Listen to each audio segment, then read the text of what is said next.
My name is Jenny. I am 27.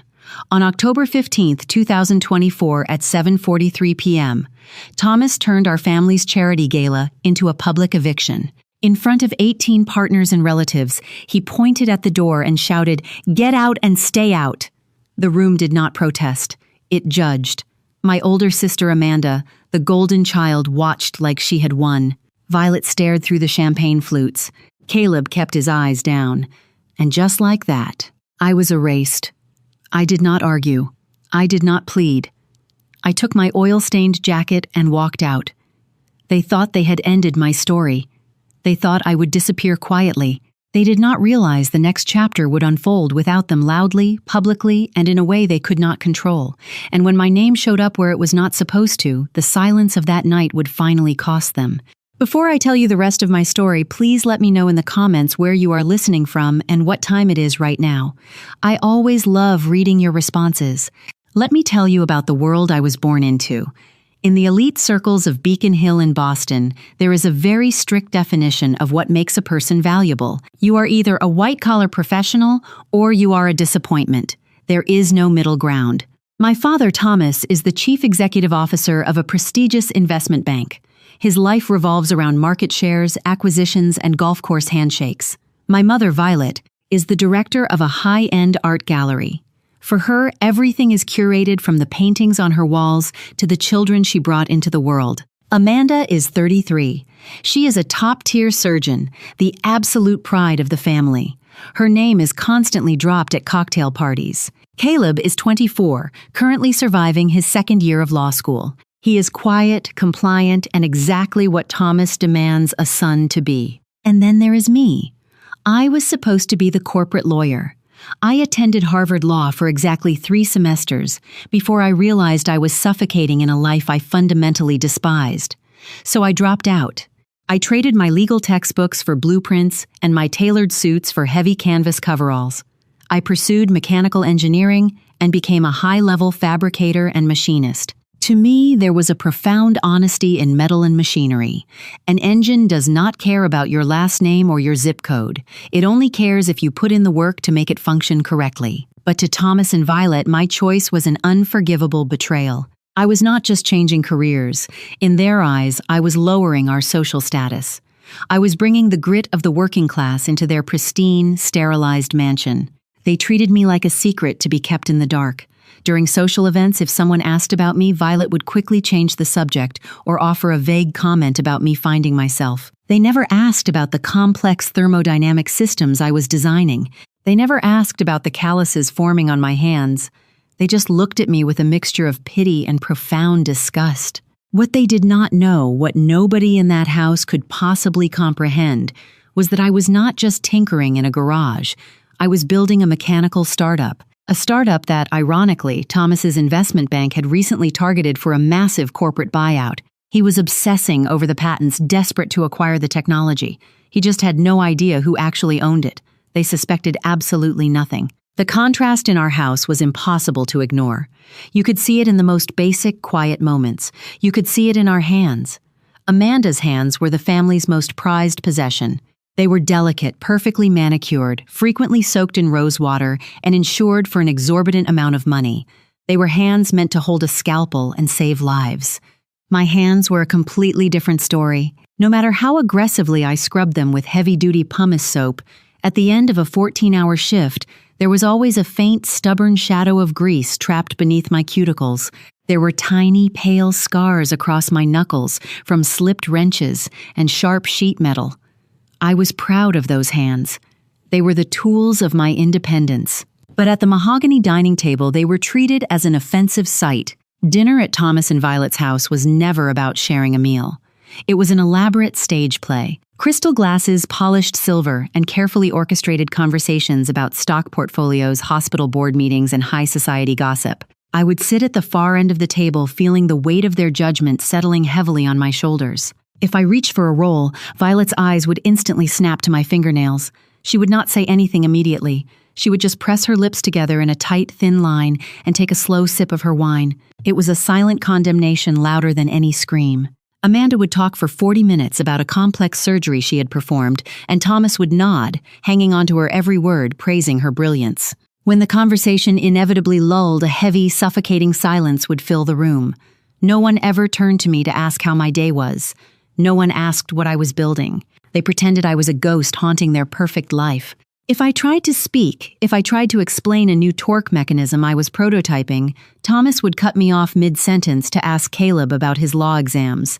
I was the glitch in their flawless narrative, a blue-collar worker sitting among self-proclaimed royalty. The smell of industrial solvent that lingered on my skin was a constant reminder to them that they had failed to control me. They wanted to break my spirit so I would crawl back to the corporate world, begging for their financial support.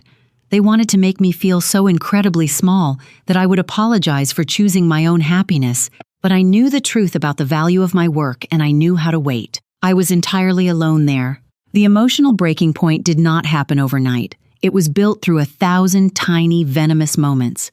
But one specific Sunday afternoon stands out perfectly in my memory. Violet was hosting a brunch for her art gallery investors. The house was filled with people wearing designer clothes, holding porcelain teacups, and discussing European vacations. I had just finished a brutal weekend shift at the shop and walked into the kitchen through the back door, wearing my heavy work boots and a faded gray t-shirt. Thomas and Violet cornered me near the pantry before I could slip away upstairs. Violet's face was pale with embarrassment. She looked at me as if I were a stranger who had broken in. "Other people's daughters work in banking or medicine," Violet hissed, keeping her voice low so her wealthy friends in the next room would not hear. "You spend all day crawling under machines. Your whole body smells like motor oil. What kind of girl does such filthy work? Who would ever dare to marry you?" Thomas stepped closer, his jaw tight. "Do you have any idea how humiliating it is for us? When my colleagues ask about my children, I have to lie. I cannot tell them my daughter is a mechanic." Before I could even process the cruelty of their words, Amanda walked into the kitchen. She looked me up and down, her expression dripping with absolute disdain. She did not defend me. She simply leaned against the marble counter and crossed her arms. "You studied all those years just to wear a set of workers' coveralls?" Amanda asked, shaking her head. "When my friends ask what you do, I do not even dare to tell them. It is embarrassing, Jenny. You are making a mockery of everything this family stands for." I stood there surrounded by the people who were supposed to love me unconditionally, listening to them tear my dignity to shreds over a career path they did not even try to understand. They did not see the genius in mechanical fabrication. They only saw the dirt. They believed my worth was directly tied to the cleanliness of my clothes and the prestige of my title. My chest tightened, but my expression remained completely neutral. I did not cry. I did not yell back. I looked at Thomas, the powerful CEO, and thought about the confidential merger documents sitting on his desk at that very moment. I knew his bank was aggressively trying to secure a majority stake in a new aerospace engineering firm. I knew he was relying on that acquisition to secure his quarterly bonuses. He just did not know that the firm belonged entirely to the daughter he was currently insulting. I let them keep talking. Why did I stay? Why did I endure the passive-aggressive comments, the icy stares, and the constant humiliation for so long? For a long time, I blamed myself. I thought if I just worked a little harder, if I just proved how successful I could be in my own field, they would finally see me. But that is the grand illusion of the white-collar aristocratic mindset. I had to understand that Thomas and Violet did not view their children as individual human beings. We were an extension of their personal brand. In a narcissistic family dynamic, love is not freely given. It is earned through compliance. Amanda was the golden child because she fit the mold perfectly. She provided them with endless bragging rights. She was a living, breathing luxury item they could display to the world. I, on the other hand, was the ultimate threat to their carefully constructed reality. By choosing manual labor, by choosing the honest, heavy work of metal and machinery over corporate law, I was rejecting their entire value system. To validate my choices would mean questioning their own. They could not afford to do that. So I became the family scapegoat. I was the repository for all their unacknowledged insecurities and elitist arrogance. They normalized this emotional cruelty so deeply that I almost believed I deserved it. They made it seem like my dirty hands were a moral failure rather than the byproduct of honest, innovative work. When you grow up in an environment where prestige is worshipped above basic human decency, you start to confuse conditional approval with actual love. I endured their dinners and their insults because a small broken part of me still wanted my parents to be proud of me. But standing in that kitchen listening to them call my passion filthy and embarrassing, the fog finally lifted. I realized that nothing I built would ever be good enough for them unless it came with a fancy title and a corner office. They were trapped in a prison of their own arrogance, terrified of what their wealthy friends might whisper behind their backs. They were the poorest people I had ever met, entirely bankrupt of empathy, blinded by the illusion of their own superiority. I realized my endurance was not strength. It was just a toxic habit. I did not need to win an argument with them.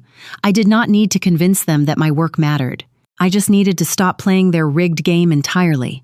I needed to build my empire in the shadows entirely out of their reach and let the results speak with undeniable, devastating clarity. The illusion finally broke completely. Despite the absolute clarity of their disgust, the human mind is a deeply flawed instrument when it comes to parental validation. You can know logically that a person is toxic, yet a quiet, irrational part of your brain still hopes to prove them wrong. It had been nearly 5 months since they cornered me in the kitchen. I was living in a cheap apartment in South Boston, working grueling 14-hour shifts at a heavy machinery fabrication shop. I was exhausted, but I was making my own money. Honest, hard-earned money. October was approaching, which meant Thomas and Violet's 35th wedding anniversary was near. In their world, anniversaries were not private celebrations of love. They were highly orchestrated public relations events. They hosted lavish dinners to remind their peers of their enduring stability and wealth. In a moment of profound, lingering vulnerability, I decided I would buy them a gift. I thought that if I could present them with something undeniably beautiful, purchased entirely with the wages of my filthy labor, they might finally understand.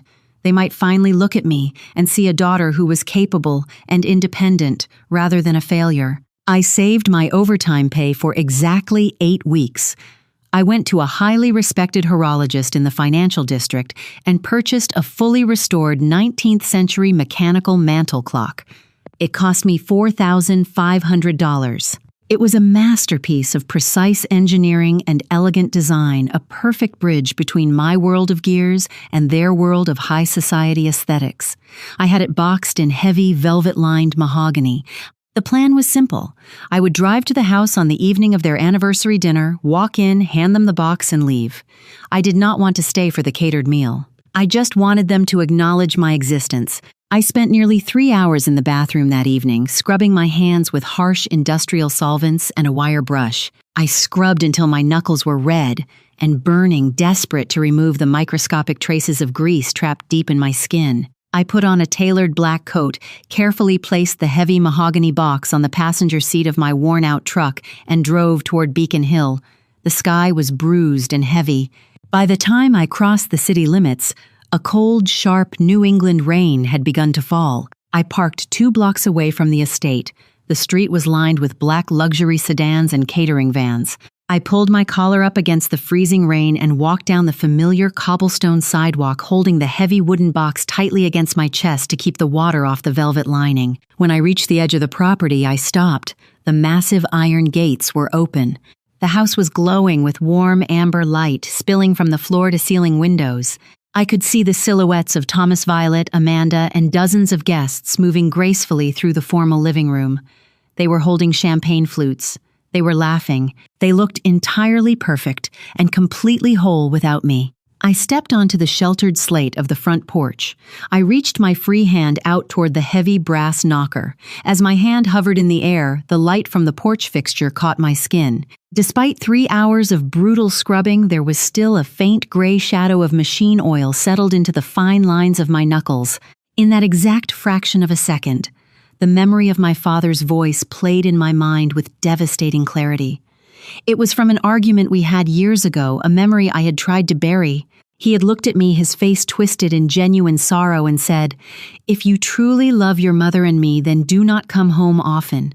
It is better if you just stay away. Every single time I look at you in those workers' clothes, I just feel like I failed as a father."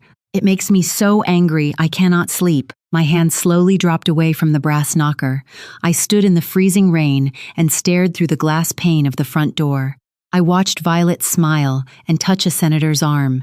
I watched Thomas raise a toast to his own legacy. They were not missing me. They were relieved I was not there to ruin their aesthetic. The realization washed over me cold and absolute. Conditional love is not love, it is a transaction. I was trying to buy my way back into a family that had already written me off as a bad investment. I did not cry. There was no sudden breakdown, no dramatic sobbing in the rain. I just felt an overwhelming sense of quiet release. The heavy chain of expectation finally snapped. I slowly lowered the mahogany box, placing it carefully on the dry section of the marble doorstep. I turned my back to the glowing house, walked away into the dark, wet street, and I never looked back. South Boston is an entirely different universe from Beacon Hill. There are no manicured hedges or valet parking services. There is only concrete brick and the ceaseless, rhythmic hum of heavy industry. The morning after I left the clock on that doorstep, I walked into the fabrication shop at 6 a.m. sharp. The air inside tasted faintly of ozone, burnt steel, and machine oil. To most people, it would be an abrasive environment. To me, it was the safest place on earth. It was a sanctuary where the only thing that mattered was the integrity of your work. The shop was owned by Hank, a 64-year-old master machinist who communicated almost entirely through grunts and minor adjustments to my lathe settings. Hank was missing half of his left index finger from an old milling accident, and his face was permanently set in a scowl. He did not care that my father was a millionaire banking executive. He did not care about my dropped Harvard law degree. When I first walked into his shop asking for an apprenticeship, he threw a piece of raw aluminum stock and a set of calipers at my chest. He told me to machine a perfect cylinder within a tolerance of 1/1000th of an inch, or get the hell out of his building. I did it in 20 minutes. He looked at the piece, grunted, and pointed to a workbench in the corner. That was the entirety of my job interview. Over the next 2 years, Hank became the closest thing I had to a real mentor. He was mercilessly strict. If my weld was even slightly porous, he would make me grind it down and start over. But unlike Thomas, Hank's criticism was never designed to tear down my character. It was designed to elevate my skill. He never praised me with words. He never told me I was brilliant. But when he started leaving the keys to the multi-million-dollar CNC machines on my desk at the end of his shifts, I knew exactly what it meant. It meant trust. Hank provided the cover I needed. He let me stay in the shop long after the other mechanics had gone home for the night. He saw me hauling in specialized titanium alloys that I purchased with my own savings. He watched me sketching incredibly complex fluid dynamic models on the whiteboard in the break room. He never asked what I was building. He just made sure the coffee pot was full, locked the front gate, and left me alone to forge my own future. Real family provides the space for you to grow. Pain is a remarkable fuel if you know exactly how to channel it. I took all the rejection, the isolation, and the quiet fury of being erased by my own blood, and I poured it directly into the metal. While my sister Amanda was attending lavish charity galas, and while my father was aggressively negotiating corporate buyouts in glass boardrooms, I was standing under fluorescent warehouse lights at 3 a.m., wearing protective goggles and breathing in aluminum dust. I was not just doing routine repair work, I was designing an entirely new propulsion architecture. Drawing on the advanced physics and mathematics I had relentlessly studied in secret, I began prototyping a high-efficiency rotary valve system intended for commercial aerospace engines. The concept was highly theoretical, designed to reduce fuel consumption by nearly 15% without sacrificing thrust. It required a level of machining precision that most standard factories could not even begin to execute. But I had Hank's equipment, and I had a mind that refused to stop calculating. The process was brutally difficult. I ruined dozens of expensive titanium blocks. I burned out drill bits. I spent weeks staring at computer-aided design screens until my vision blurred, hunting for microscopic flaws in the thermal expansion projections. Every time I failed, every time an early prototype seized up or shattered under pressure testing, I thought about the smirks on Violet and Amanda's faces. I thought about Thomas telling me I was a failure. Then, I would reset the lathe, recalibrate the sensors, and start over.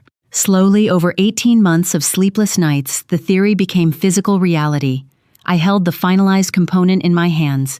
It was flawless. I spent the last of my meager savings to hire an independent patent attorney. I filed for international intellectual property protection under a newly registered corporate entity, Veritas Technology. I named myself as the sole founder and chief engineer, but I deliberately kept my public profile completely untraceable. I knew the aerospace industry was desperate for this exact innovation.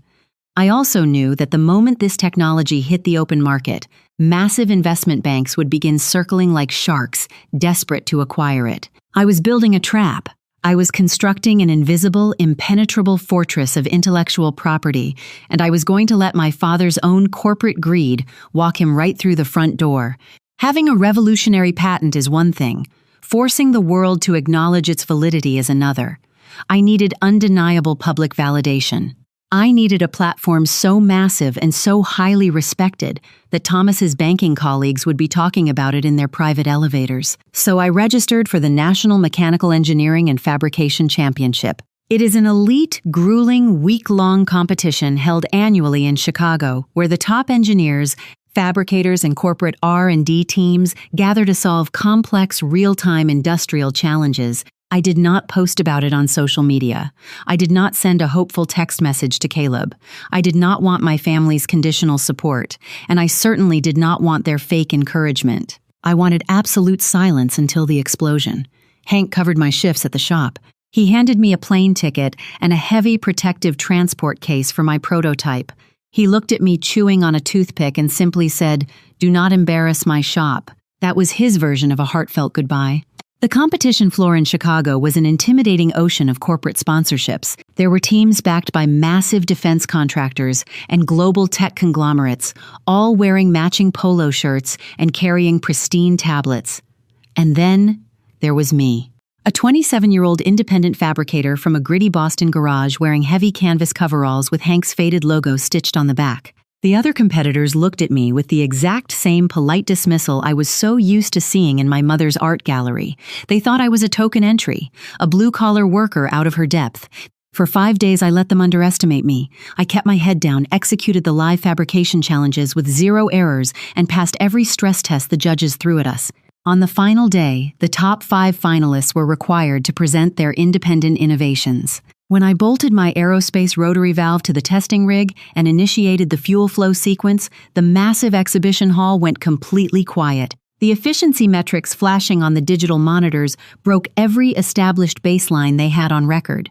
The panel of aerospace executives judging the event did not just score me, they practically interrogated me, desperate to understand the mathematics behind my design.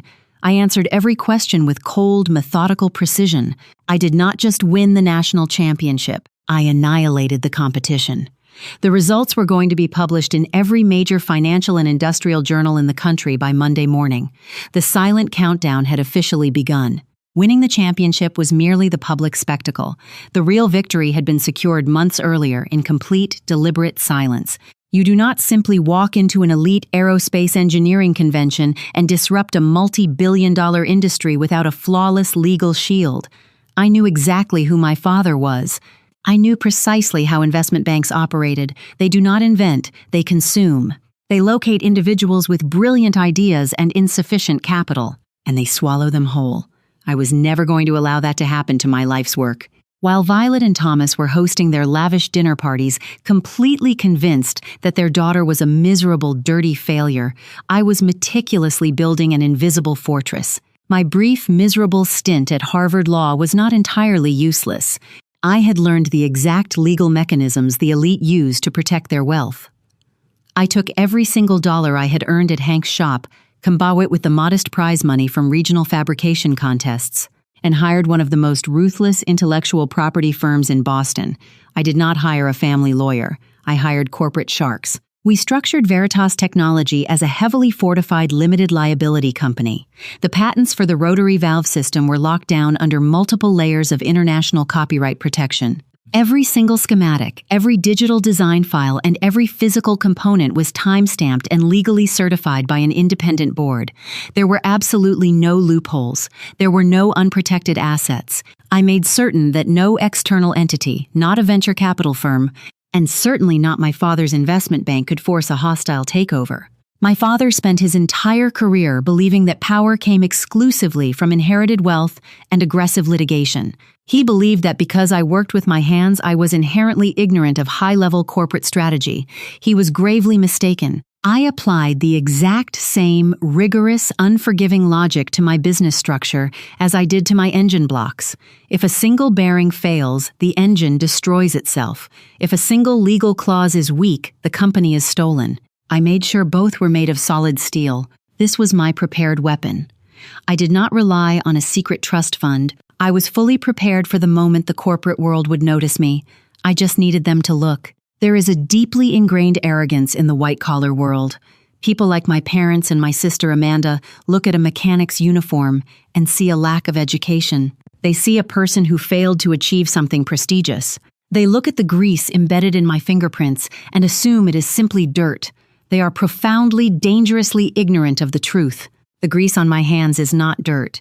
It is the physical residue of absolute precision. When Thomas sits at his mahogany desk and makes a miscalculation on a merger document, a few wealthy investors lose a percentage of their digital wealth. When Amanda makes a slight error in a standard surgical procedure, she has an entire team of attending nurses and hospital malpractice lawyers to insulate her from the immediate fallout. But in my world, there is absolutely no safety net for incompetence. I work with high-carbon steel and specialized titanium alloys. I machine components that must operate flawlessly under thousands of pounds of pressure and extreme thermal stress. The tolerances I calculate are measured in 1/10,000th of an inch. To put that into perspective, that is a mere fraction of the width of a human hair. If my mathematics are wrong, if my hands tremble by a microscopic margin while operating the lathe, a turbine shatters. If my rotary valve fails at 30,000 feet, an aircraft falls out of the sky. My work requires a level of focused mathematical genius and physical discipline that Thomas's boardroom negotiations will never demand. He trades abstract, invisible concepts. I manipulate the fundamental laws of physics. The blue-collar reality that my family found so deeply offensive is actually the foundation upon which their entire luxurious world operates. The private planes they fly in, the luxury cars they drive, the climate-controlled skyscrapers they work in. None of it exists without the minds and hands of fabricators. They worship the aesthetic of success while thoroughly despising the mechanics of it. Over time, I realized that my dirty hands were a permanent badge of honor. I was no longer ashamed of the smell of motor oil clinging to my jacket. It was the scent of creation and autonomy. I had mastered a craft that required absolute truth, and there was a profound, unshakable dignity in that realization. The Monday following the national championship, the 2-year silence finally shattered. It was 6 a.m. when the first major publication dropped the story. I was sitting at the small scarred metal desk in Hank's shop drinking black coffee out of a styrofoam cup. My phone vibrated. Then it vibrated again. Within 20 minutes, it was a constant, relentless hum against the aluminum tabletop. The Wall Street Journal featured a massive article in their technology and innovation section. The headline was bold and unmistakable. 27-year-old independent fabricator disrupts aerospace propulsion. Forbes quickly followed suit, releasing a digital exclusive on the newly revealed Chief Executive Officer of Veritas Technology. They did not use a glamorous airbrushed portrait of me. They used a candid photograph taken during the competition's final stress test. I was wearing my dark gray canvas coveralls, my hair tied back carelessly, holding a heavy steel torque wrench. I looked entirely calm, focused, and powerful. I looked absolutely nothing like the obedient, fragile daughter Violet had tried to mold. The articles detailed the revolutionary efficiency metrics of my rotary valve system. Leading financial analysts began projecting the immediate market value of Veritas technology. The initial conservative estimates placed the intellectual property alone at $18 million. But the real shockwave came an hour later when a prominent global aerospace conglomerate publicly announced their intent to secure an exclusive manufacturing contract with my company. The proposed deal was officially valued at $35 million. Hank walked over to my desk, holding a printed copy of the financial paper. He dropped it in front of me, tapped the headline with his missing finger, and grunted. "About time they noticed," he said quietly. That was his highest possible form of praise. By noon, my professional network profile views had skyrocketed by over 4,000%. I received dozens of direct messages from venture capitalists, elite engineering firms, and tech journalists begging for an exclusive interview. I completely ignored all of them. I was not interested in media fame or public adulation. I was simply waiting for the inevitable, devastating ripple effect to reach the elite banking district of Boston. I knew that in the high-stakes world of corporate acquisitions, news travels faster than light. The ghost they had banished from their perfect home was now the most sought-after name in the industry. At exactly 9:15 a.m., Thomas was sitting in his expansive corner office overlooking the Boston Harbor. According to the timeline I later pieced together from his frantic gossiping associates, his morning began with a critical executive briefing. His investment bank had been tracking an anonymous aerospace startup for 3 agonizing months, desperately trying to position themselves for a hostile buyout. They needed that specific technology to save their failing quarterly profit margins. Thomas had spent weeks berating his acquisition team for failing to secure a meeting with the Veritas founder. His lead acquisitions director walked into the room holding a freshly printed copy of the Wall Street Journal. The director placed it directly on Thomas's pristine glass desk without saying a single word. Thomas looked down at the bold headline. Then he looked closely at the photograph. The brilliant anonymous founder his bank had been ruthlessly hunting was staring right back at him from the page. It was the same daughter he had chased off his porch in the freezing rain. Cognitive dissonance is a truly fascinating psychological phenomenon. When a deeply arrogant person is confronted with undeniable proof that their entire worldview is wrong, they do not feel immediate remorse. They feel raw panic. Thomas did not look at that article and regret the years of emotional abuse. He did not feel a sudden wave of sorrow for calling my life's work a filthy embarrassment. Instead, his mind frantically scrambled to protect his fragile ego. The panic quickly morphed into overwhelming, ravenous greed. $18 million in intellectual property, a $35 million exclusive contract. It was sitting right there, attached to his own flesh and blood. In his deeply twisted logic, he convinced himself that because he was my father, my success was inherently his success. He actually believed that the brilliant engineering mind I had developed was somehow a direct product of his elite genetics, conveniently ignoring the fact that he had tried to crush it at every turn. He saw a massive, lucrative financial asset, and he assumed with staggering hubris that he could simply step in and claim it as his own. He picked up his phone. The phone call came at exactly 2:14 p.m. It was the first time Violet's name had appeared on my screen in over 2 years. I stared at the glowing white letters for a long moment, feeling a cold, clinical detachment. I pressed answer and brought the phone to my ear, waiting in total silence. "Jenny, oh my darling Jenny," Violet said. Her voice trembled, a perfectly calibrated performance of maternal affection. I could hear the calculated catch in her throat. She had likely practiced that exact tearful tone in front of her vanity mirror. "Thomas and I just saw the news. We are in absolute shock. We are so incredibly proud of you, sweetheart. We always knew you were destined for something truly extraordinary." I said nothing. I let the heavy silence stretch out over the line, forcing her to sit uncomfortably in her own blatant hypocrisy. After a painful 5 seconds, Thomas took the phone. His voice was deep, resonant, and entirely fake. "Jenny, it is, Dad. Listen, what you have built is impressive, very impressive. But the corporate world is dangerous, sweetheart. You need your family around you now more than ever. Come to the house for dinner tonight, just the 4 of us. We need to critically discuss the future of Veritas technology and how we can support you." There it was. The hook had been thrown. They did not want their daughter back. They desperately wanted a board seat. They wanted control of the patents. They wanted their hands on the $35 million contract. If you have ever received a completely fake apology from someone who only wanted to extract something from you, please let me know in the comments how you handled it. It is a profoundly specific, deeply insulting type of betrayal. I could have hung up the phone. I could have screamed at them for the years of torment, for the night I stood shivering in the rain, for the relentless mockery of my career. But anger gives away your power. Cold, polite compliance sets the trap perfectly. "All right," I said, my voice completely flat and devoid of any emotion. "I will be there at 7. I hung up before they could say another word. I was going back to Beacon Hill, not to reconcile and certainly not to forgive. I was going back to drop the guillotine. The dinner at Beacon Hill was scheduled for 7 o'clock, but at 10 o'clock that morning I had a much more important appointment. The executive board of the global aerospace conglomerate had flown directly into Boston. They did not summon me to a sterile corporate high-rise. They came directly to my newly leased research and development facility in the Seaport District. It was a massive, spotless space of polished concrete and reinforced glass.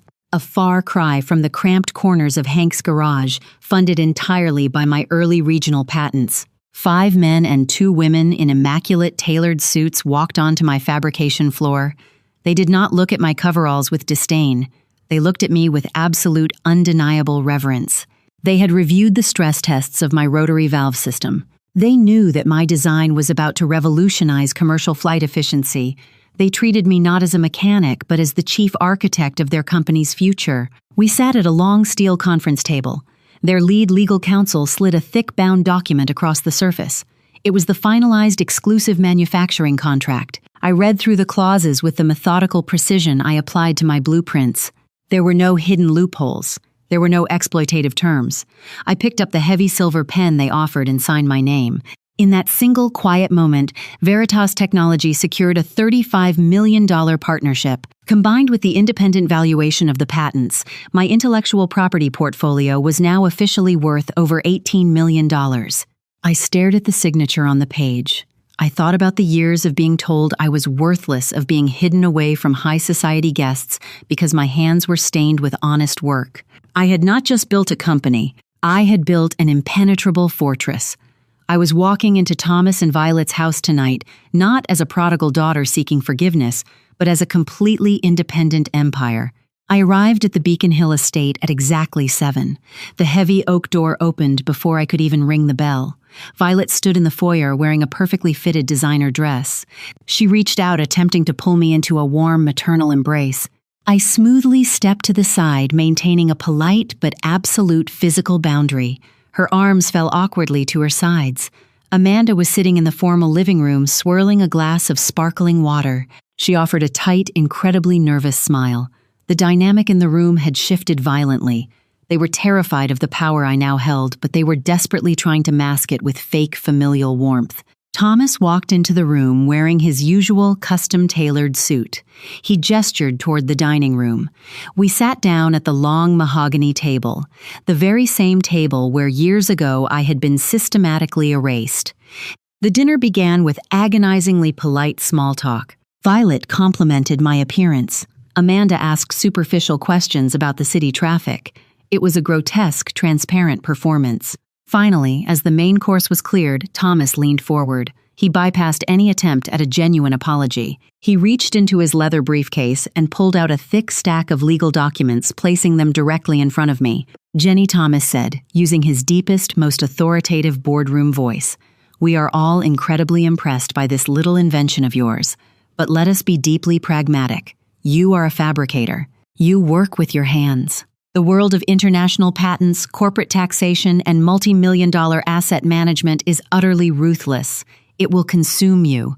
I looked down at the documents. The header read, "Irrevocable Transfer of Intellectual Property Management. My investment bank has the infrastructure to protect this asset." Thomas continued, leaning back in his chair as if the deal were already concluded. "We can manage the Veritas patents under the family's holding company. It is the only logical way to ensure you are not exploited by vultures. You clearly do not know how to handle this level of capital. Let your family protect you." It was a masterclass in gaslighting. He was attempting to steal my life's work by pretending to be my savior. He actually believed I was still the insecure girl desperate for his approval. I did not raise my voice. I did not throw the glass of water in his face. I simply reached out, closed the leather folder, and pushed it exactly 2 inches back toward him. "No," I said quietly. Thomas's practiced smile instantly vanished. The charming paternal facade cracked, revealing the cold, calculating executive beneath. "Jenny, be reasonable. You are completely out of your depth. You cannot navigate this industry alone." "I navigated the engineering alone," I replied, my tone perfectly flat. "I will navigate the business alone. The patents belong to Veritas Technology, and Veritas belongs exclusively to me. This conversation is over." I stood up, pushing my chair back from the table. Violet gasped, pressing a hand to her chest. Amanda stared at me, completely speechless. Thomas slammed his fist onto the mahogany table, the silverware rattling sharply against the expensive china. "You walk out that door tonight and you will regret it," Thomas warned, his face flushing red. "The corporate world will tear you to shreds. You need my bank." "I do not need anything from this house," I said. I turned and walked out into the cool evening air. The door clicked shut. I knew Thomas would not stop there. A narcissistic executive denied his prize is a highly dangerous adversary. I immediately drove to my attorney's office. We spent the entire night reviewing every single timestamp document, verifying the digital signatures that proved I had conceived, designed, and fabricated the rotary valve entirely in Hank's shop, using my own funds. I called Hank briefly to warn him of potential corporate inquiries. He just grunted on the phone. "Let them come, kid. We will show them exactly how hard the steel is." If you are ready to see Thomas's arrogant empire finally crumble under the weight of his own greed type, ready in the comments. The real confrontation is just beginning. The following morning at 9 a.m., the front doors of the Veritas Technology R&D facility slid open.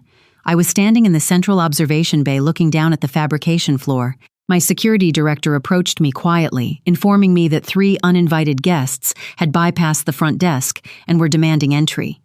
I nodded. "Send them up to the glass boardroom." A few minutes later, Thomas, Violet, and Amanda stormed into my workspace. They stopped dead in their tracks. They had expected to find me in a dirty, cramped garage surrounded by greasy rags and discarded scrap metal. Instead, they were standing inside a pristine 30,000-square-foot facility. Behind the soundproof glass, dozens of highly credentialed engineers in clean white lab coats were operating advanced robotic assembly arms. The environment was strictly controlled, brilliantly lit, and aggressively modern.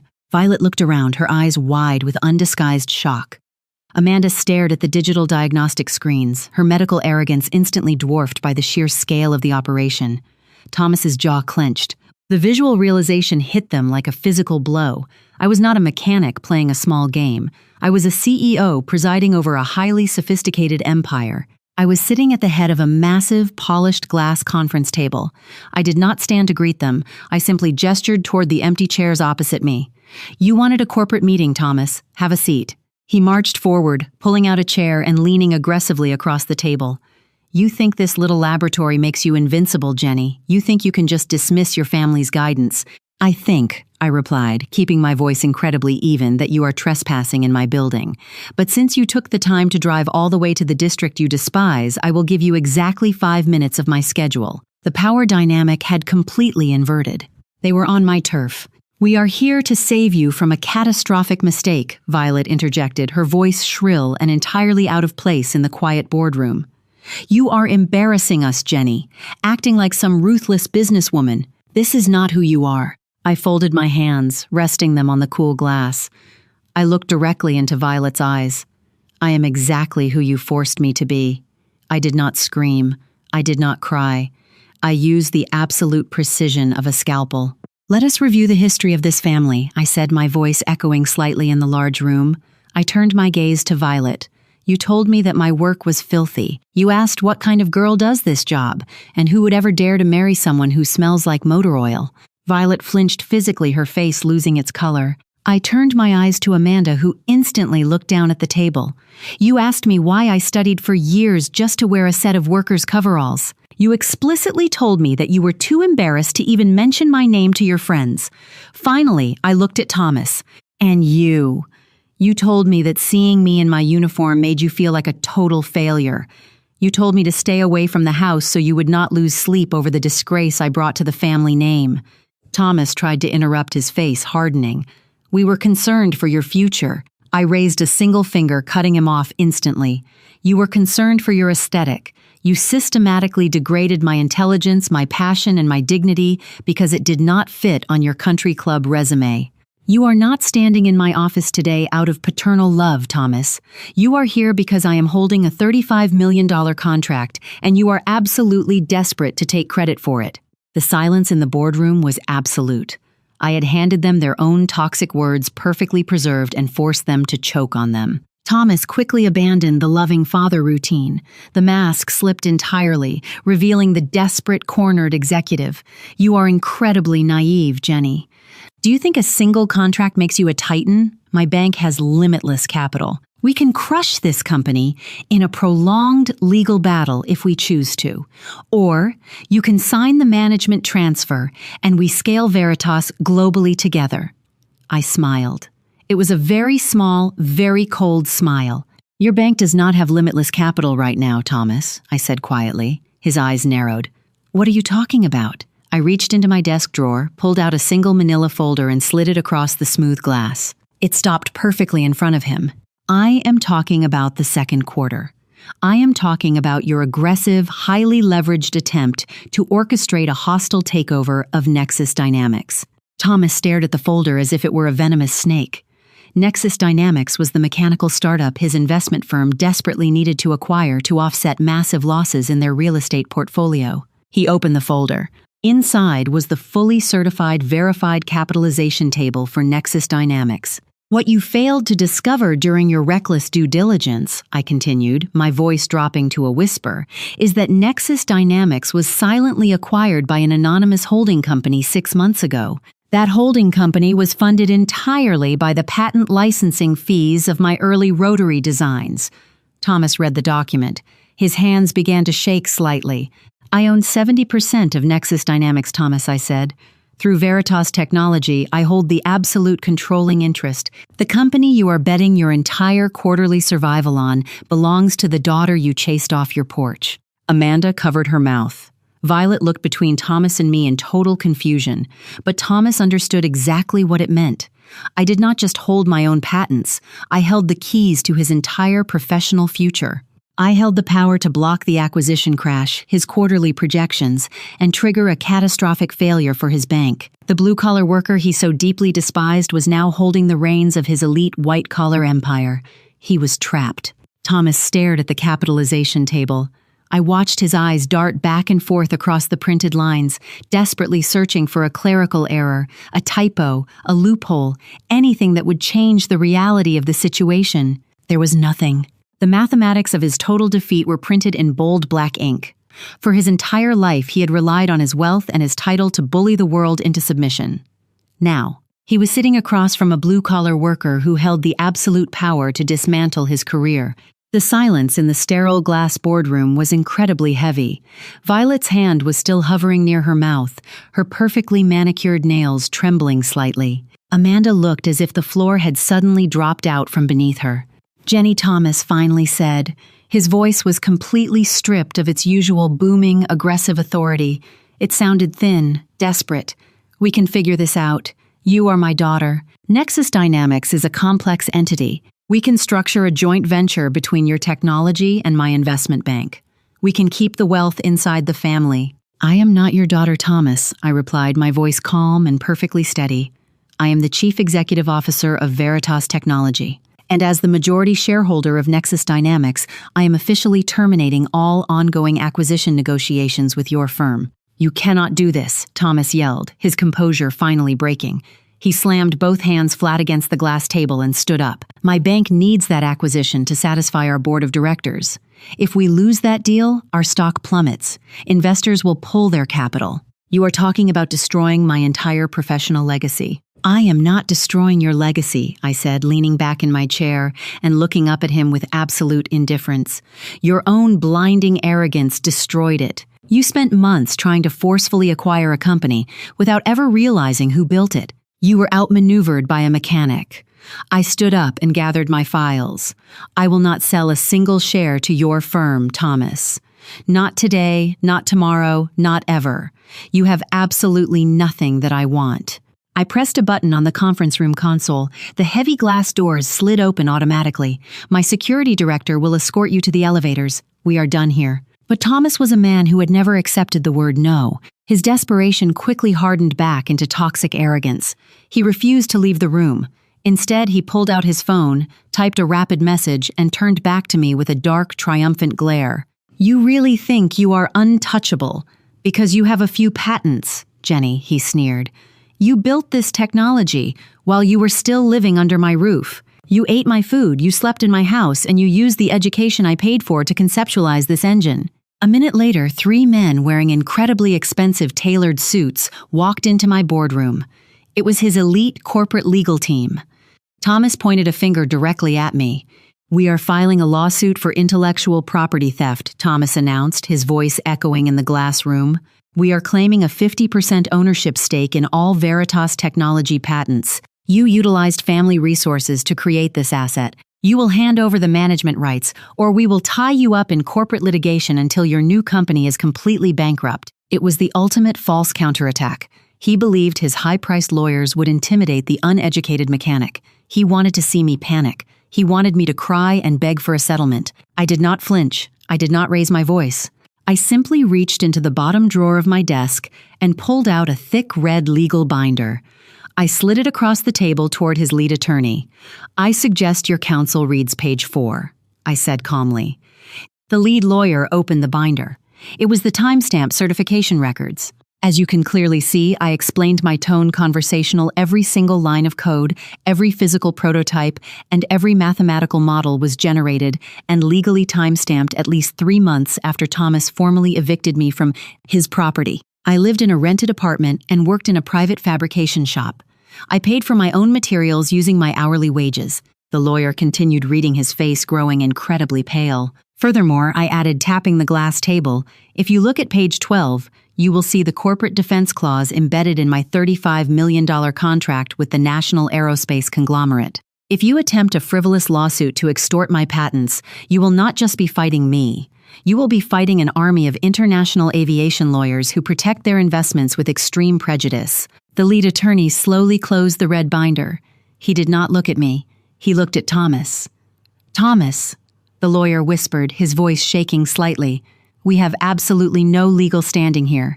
If we file this, they will countersue us for corporate extortion. We have to leave, right now." Thomas stared at his lawyer, his mouth open in total disbelief. The power had not just shifted, his entire reality had collapsed.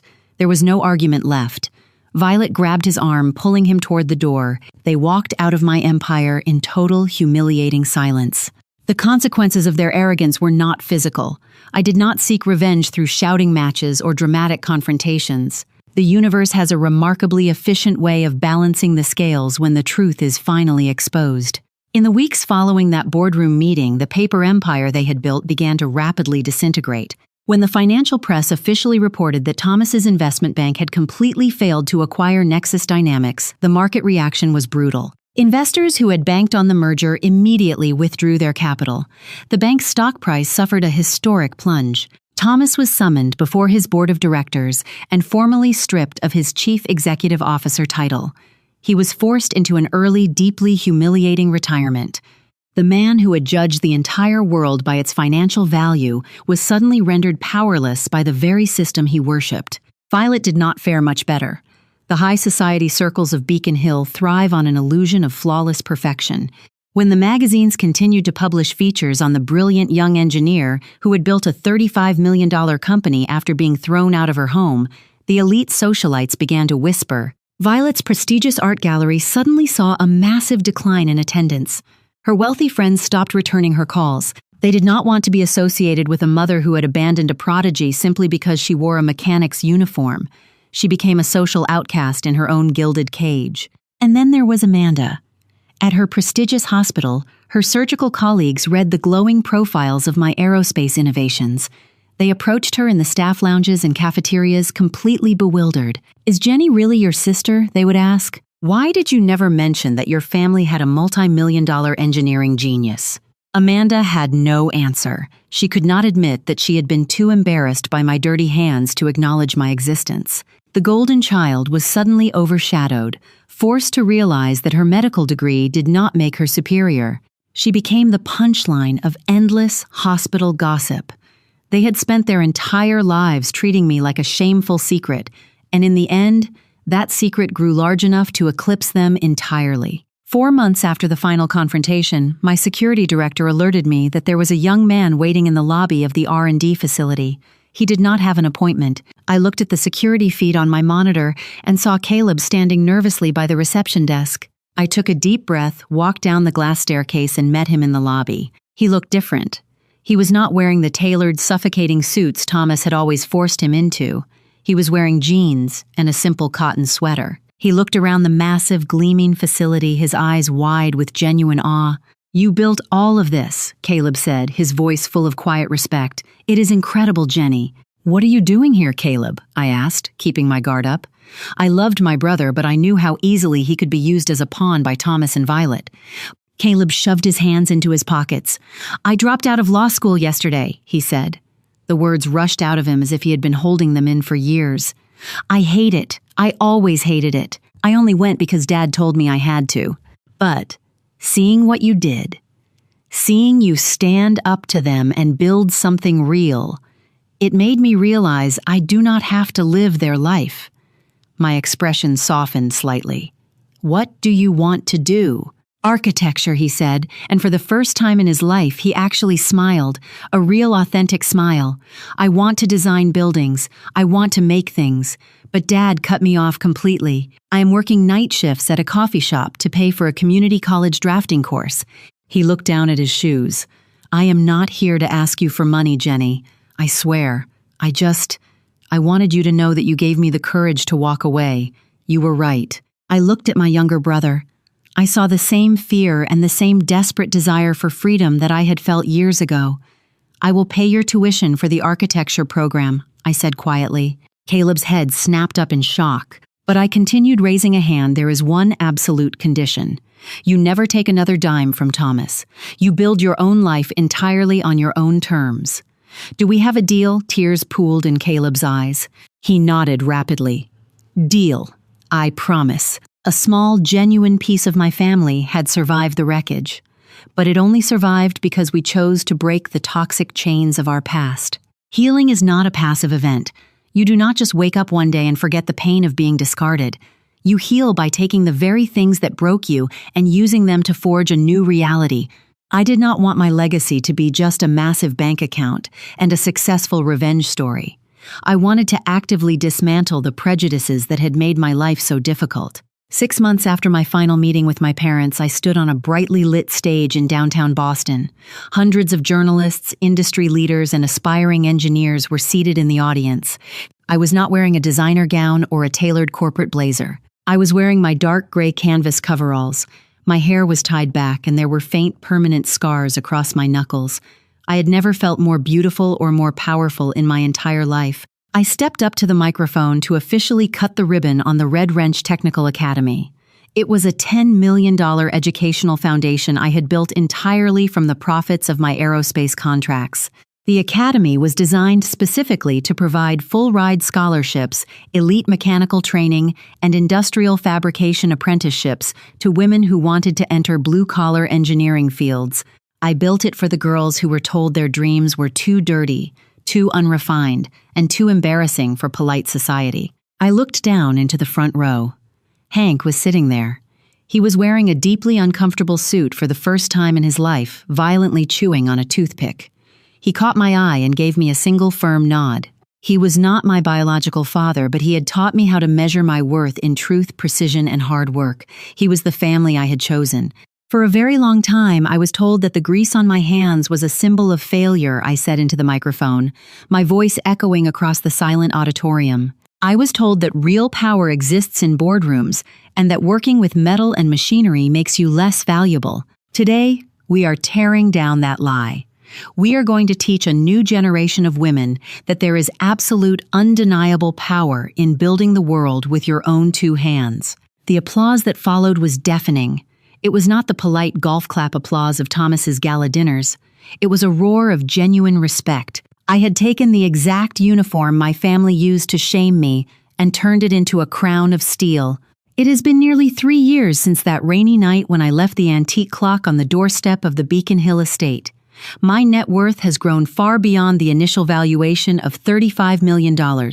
Veritas Technology is now a central pillar in the global aerospace supply chain. My brother Caleb recently graduated with top honors in his architectural design program, entirely debt-free, and we have dinner together every single Sunday. We never discuss Thomas or Violet. I do not hate my parents anymore. Hate requires an emotional investment that I am simply no longer willing to provide. When I think of them now sitting in their quiet, echoing house, desperately trying to maintain the illusion of their social superiority while the world moves on without them, I only feel a profound sense of pity. They traded a relationship with their children for a comfortable aesthetic. They will spend the rest of their lives wondering what it would have been like to actually know the woman I became. They wanted me to be a perfectly polished corporate lawyer. They wanted a daughter they could show off like a rare painting. Instead, I became something they never could have predicted. I became a woman who did not need their money, their approval, or their elite social circles to change the world. If there is anything my journey has taught me, it is this. Legacy isn't what you inherit from the people who diminish you. It's the empire you build with the very hands they called filthy. Thank you so much for listening to my story today. If this resonated with you, if you have ever been underestimated or made to feel invisible by the people who were supposed to love you the most, please share this video. Let someone else know that the greatest revenge is simply building a beautiful, unstoppable life.